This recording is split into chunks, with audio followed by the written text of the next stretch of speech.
அலைஹி வஸல்லம் ஸலவாத் ஓதுறதுல எவ்வளவு நன்மை இருக்குன்னு சொன்னா, ஒரு முறை ஸலவாத் சொன்னோம் நபி மேல. ஸலவாத்னா என்ன? முதல்ல ஸல்லல்லாஹு அலா முஹம்மத், அதான் ஸலவாத். ஸல்லல்லாஹு அலா முஹம்மது ஸல்லல்லாஹு அலைஹி வஸல்லம் சொல்றோம் இல்லையா ஒவ்வொரு தொழுகைக்கு பின்னாலே நம்ம பள்ளியில, அதான் ஸலவாத்.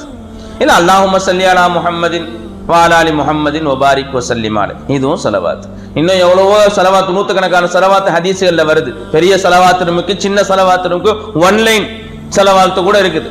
புரிஞ்சா? இந்த ஒரு ஸலவாத்தை நபி மேல சொல்றதுனால என்ன கிடைக்குது அப்படின்னு சொன்னா, அந்த அடியான் மேல அல்லாஹ் தஆலா 10 முறை ஸலவாத் சொல்றான். அந்த அடியான் மேல என்ன செய்யறான்? அல்லாஹ் தஆலா 10 முறை ஸலவாத் சொல்றான்.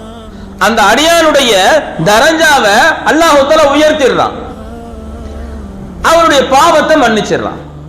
பாருங்க, 3 விதமான பெனிஃபிட். 3 விதமான பெனிஃபிட். ஒன்னு என்ன?